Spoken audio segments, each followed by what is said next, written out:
Hello, I am Anita Luk, Executive Director of the Chinese American Museum of Chicago, Raymond B. and Jean T. Lee Center. This November, the museum celebrated the opening of the Chicago Chinatown Centennial Exhibition. We celebrated our journey to America as immigrants to the land of opportunity and the vibrancy of life in our community today.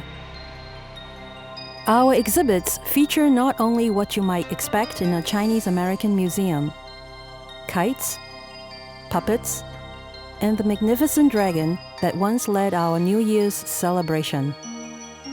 There's also a break from the Great Wall of China, a reminder that our heritage goes back 8 centuries before Christ.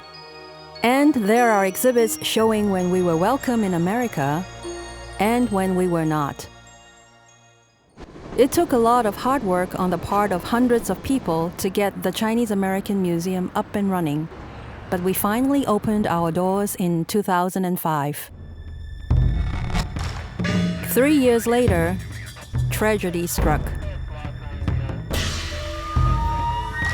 Friday's fire at the Chinese Museum in Chinatown gutted the top floors.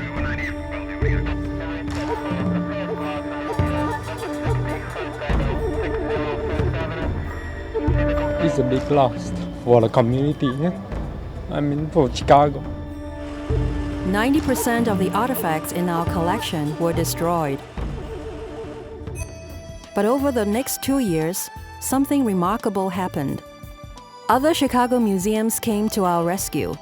Restoration experts from the Field Museum and the Chicago History Museum helped us salvage important pieces of our heritage.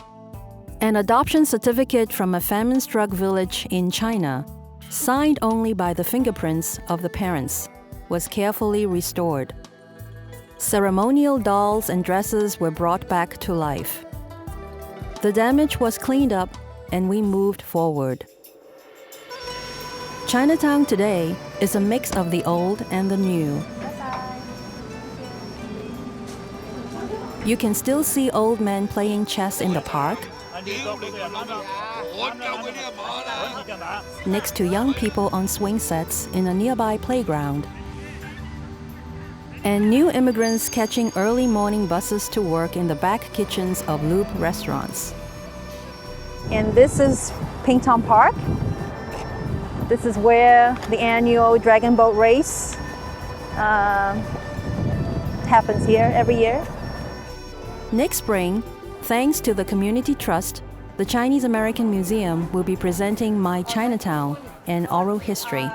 The shop was still there when I got married.